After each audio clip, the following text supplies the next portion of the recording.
শুভন্ত অধিকারীর লোকজন যেই পরিমাণ আমাদের মুসলমান ভাইদের উপরে আক্রমণ করছে এবং আমাদের মুসলমান ভাইদের বাড়িঘর ভাঙছে, সেটা ভিডিওতে দেখলেই বোঝা যায় কত পরিমাণ আমাদের মুসলমান ভাইদের উপরে আক্রমণ করছে শুভন্ত অধিকারীর লোকজন।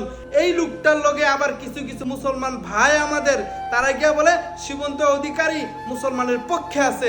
আরে ভাই, এই শুভন্ত অধিকারী নির্বাচনের আগেও মুসলিম বিরোধিতা করত, নির্বাচনের পরেও এখনো মুসলিম বিরোধিতা করতেছে।